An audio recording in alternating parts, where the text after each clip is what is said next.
Hi, my name's Phil Gardner and welcome to Fun with Boxes. Today we are looking at Maquis, a solitaire worker placement strategy game with variable goals and a playtime of approximately 20 minutes. In the game, the player places his resistance workers on spaces around the town to achieve his goals, such as blowing up trains, publishing underground newspapers for example, but at the same time there are patrols in the area. Workers who cannot make it back to a safe house at the end of the day are arrested and never seen again. Engage the Nazi occupation of France to throw off the yoke of the oppressors and free your homeland. We are taking a look at the 2021 second edition of Maquis.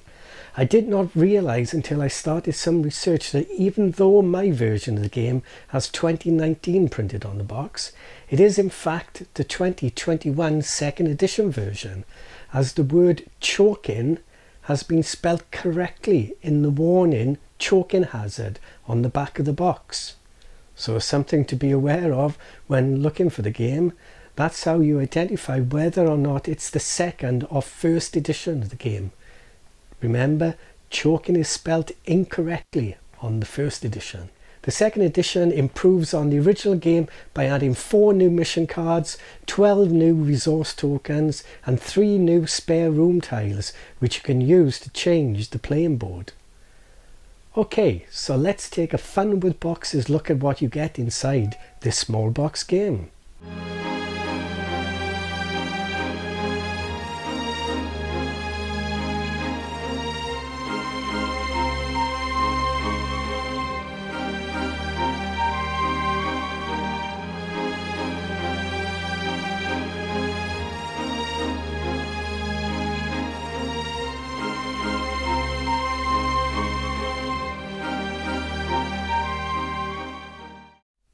Well, let's talk about these components, shall we? Who says a small box game cannot shine when it comes to component quality? Dual layered playing board and a separate dual layered track marker? Nice. Tiles to insert into and change the playing board? Super nice. Game comes with quality punchboard tokens, wooden cubes and wooden meeples. All in all, not what you would expect when opening the game, especially from the back of the box, which I think misses a trick here by not showcasing these wonderful components. A revised back cover would help push these games off the shelves of a friendly local game store, I feel. Just a quick reminder that Rules of Play have provided a 10% discount code just for Fun with Boxes viewers. There's a link to Rules of Play in the description below, along with the code that you'll need to type in, which should appear on your screen right now. A big thanks to Rules of Play for providing us this discount, and just to remind you all that I am not affiliated in any way with Rules of Play. So pop along to Rules of Play there for 10% off online. Thanks. But enough of that. On to the gameplay. First, let's take a look at the setup of the game. The game is quite straightforward to set up and should take only a minute or two to get ready. Place the board in front of you. Then shuffle the 10 patrol cards and place them in a face down stack. This forms the patrol deck. Place the 3 tracking cubes on the start spaces of the main board and the morale soldier board. Place all resource tokens to one side, these will form the supply. Place the spare room action tiles face up near the game board so that you can examine them at any time. Place 3 of your resistance worker pawns in the safe house location. These are your available pool of workers. Then place the 2 remaining resistance worker pawns next to the cafe location. These are available to be recruited later. Randomly select the mission cards for this game, placing them above the 2 exits at the top of the board, and return the unused mission cards to the box. Finally, set all other pawns and tokens near the board for future use. On to the phases of play. The game is played over 15 days, which basically is 15 rounds comprised of 3 phases per round. The first phase of the day is the placement phase. One important rule to remember in this phase is that there may be only 1 pawn of any type per location. First part of this phase is First, check the morale track to determine how many patrols will be placed this day. The number of patrols placed will be equal to the number of your available resistance workers, or the red number on the currently occupied morale track space, whichever is the highest. Next, we alternate placing one resistance worker, then one patrol, until we have placed all the pawns. Please note, if you run out of resistance workers to place, and you still need to place patrol pawns, then you continue placing these pawns until you've placed the correct number. Placing resistance workers. Choose any unoccupied location on the board and place any available worker from a safe house onto that location, regardless of whether or not you can trace a route there from a safe house. Placing patrols. This is where the patrol deck comes into play. Draw a card from the deck and it will list 3 locations. In the order shown, place a patrol marker in the first available unoccupied location. If all 3 locations are occupied, then start again from the top of the card, but this time the patrol stops at the first location occupied by a resistance worker and arrests that worker. If there are no resistance workers at any of these 3 locations, then a patrol is not placed this turn. Arrested workers are removed permanently from the game and the patrol placed in that location. If the patrol deck ever runs out, simply shuffle the discard pile and place it face down to create a new draw deck. Okay, so let's take a quick look at an example of the placement phase. The first thing we do is place a resistance worker on any location on the board. So let's place our first worker at the grocer. Then we need to place a patrol marker, and looking at the patrol card, that will be Radio B, as there are no other pawns at that location. Then we place our next worker, which I will place over on the Radio A location. Next we place another patrol, and the first location to look at is the grocer. However, our worker is at the grocer's, so we look at the next location, which is Pont de Nord, which is empty, and we place a patrol there. And finally, we place our last agent in the black market. And then we place the last patrol who cannot go to Radio A as we are there, so it will have to go to the next unoccupied location on the card, which is Rue Baradat. Apologies for the pronunciations, by the way. And with that, that is the end of the placement phase.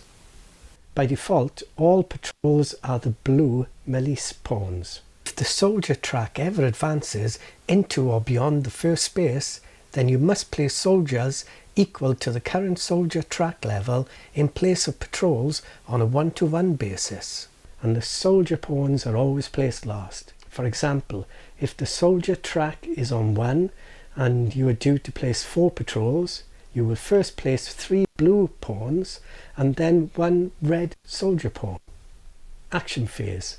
In any order you wish, you may activate resistance workers once per day for at most 1 action each. Resources acquired during the day may be used later that same day to pay for another action. Important, all resource tokens are limited. There are 2 groups of actions you may take. There are actions specific to each location and actions specific to each mission card. Location actions. At a location with this icon, you choose one of the 2 shown resources. And at this location, you trade in 1 resource to get the resource shown on the right. Airdrop. You may choose either 1 weapon, 1 money, or 3 food resources to place on one of the field locations. Pick up airdrop. A resistance worker may move to a field location containing airdrop resources and retrieve these resources as an action. But these cannot be picked up on the day they were dropped. And also note that you cannot place a resistance worker in a field if there are no airdrop resources there. Next, add a spare room. Activate this to add a spare room location tile to this location, and this is now a permanent location. The safe house spare room acts as a second safe room that a route can be traced back to. The fixer spare room allows you to use one of the unused spare room tiles that are not on the board. Next, check the escape route. After activating each worker, the worker must be able to trace a clear route back to a safe room following the white road lines. You may only pass through empty locations or locations with another worker. If you cannot draw a clear route, then the worker is arrested and removed from the game permanently. Here is a quick look at the action phase. My worker at the grocer's can travel back to the safe house, bringing with them some food.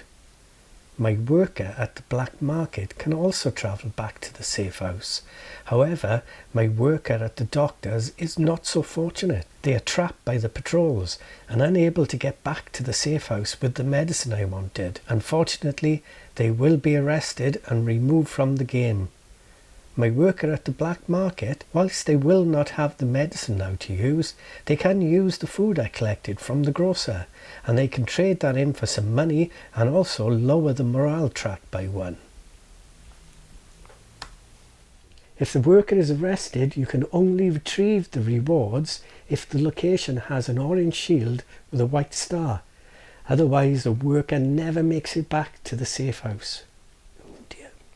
Mission actions. If a mission card has an action rectangle, then you can place a resistance worker there.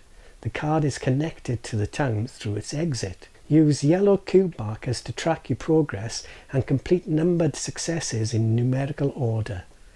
If the action rectangle is dashed, then this means the worker must be placed at another location as stated on the card and not on the card itself. Here are 2 examples from the recommended starting missions in the game. The officer's mansion has a thick bordered rectangle on it, indicating that a worker will need to be placed on this to clear the mission. In this mission, you have to write anti-fascist graffiti in 3 locations in the city by placing a worker in each location, and as an action, placing a yellow cube to indicate you have written the graffiti. Once the 3 cubes are placed, you may place a worker onto the card to complete the mission. The second mission is the Police Parade Day. This has a dashed bordered rectangle showing that to complete this mission you need to be placing a worker somewhere on the board and not on the mission card. To complete this mission we need to deliver 1 weapon to Rue Barada on a parade day. That's on days 3, 6, 9, 12 and 14. If you do this, then you complete the mission. Other actions. Shooting Milice. You can perform this action only once per day. Discard a weapon resource to remove 1 milice pawn from the board. You cannot shoot a red soldier pawn, by the way. Only milice are affected by this. Each time you do this, increase the soldier track by 1 and decrease morale by 1. You cannot perform this action during the placement phase using a fake ID. You can place a fake ID with a worker you are placing on the board. If that worker is blocked on its way back to a safe house, you may use that token to bypass a single patrol, either milice or soldier. Return the resource back to the supply. If the worker is not blocked, you keep the resource to use on future days. Upkeep phase. Remove all patrols from the board, that's blue or red. Increase the day track by 1. If the day marker moves on to an orange space, decrease morale by 1. Ending the game. The game ends if you succeed both your missions or the day track is moved to the end space or something else causes you to lose. Let's talk about losing the game. You lose the game at any point if your last worker is arrested, the town's morale reaches the fail space, or the day track marker reaches the end space and you have not completed either of your missions. Draw. You draw the game if you complete 1 regular mission card but not the other. You have fought valiantly and done some damage, but nothing critical. Win. You succeed 2 regular missions. Congratulations, you have done your part for the resistance. You also win if you complete a major success on a 3-star mission card, but fail to complete your second regular mission. Major win. You obtain a major success on a 3-star mission card and complete your second mission. You have struck a meaningful blow against the occupation. Well done. Okay, and now on to what I think of the actual game. Let's start first with the theme. As you can no doubt tell, this game is rich with theme, dripping with theme even. Each and every mission immerses you fully into the time and place, filling you with atmosphere and tension. It's got to be a 9 out of 10 there, no question. Onto the production of the game, the card quality, punchboard tokens, wooden pawns, cubes and dual layered boards are of excellent quality, really top notch. The cards even come in their own little checkbox. But there are a few things that just niggle me. None of them showstoppers by any means, just some minor things. The morale track marker completely obscures the red number underneath that tells you how many patrols to place. You have to lift it up to see what the current number is. Not the end of the world obviously, just a niggle. The writing on the mission cards can be very small, which could cause an issue for those with poor eyesight like myself. Again, just a niggle, but it did not spoil my enjoyment. And finally, the exit spaces at the bottom of the mission cards do not align with the entrance spaces to the boards. They're just slightly off. Also, the white paths are far wider than the paths on the board. So if you're like me and this sort of thing really bothers you, need even, everything all to line up nice. So again, it's just a niggle and it doesn't really spoil the game. So with a few minor niggles there, that puts this at a very respectable 8 out of 10. Ease of play. The rulebook is well laid out for a small rulebook and you should be up and playing your first game quite quickly, especially as the first missions they suggest are straightforward for you to get used to the mechanics. So 8 out of 10 there. Replayability. Well, this game will keep you occupied for a long time. Not only are there multiple missions and multiple combinations for you to play, but there are also 4 larger mission cards to add to the game. Along with this, you have 5 levels of difficulty from very easy to very hard. So this little box will just keep on giving, keeping the game fresh and exciting. That's 10 out of 10. Overall, a tremendous small box solo game dripping in theme and tension. I can highly recommend this, 9 out of 10 and a full 5 boxes of fun. I really hope that you found this video interesting and that you enjoyed. Please give a thumbs up and click that subscribe button if you've not done so already. I would really appreciate that. Okay, thanks for watching and please take care.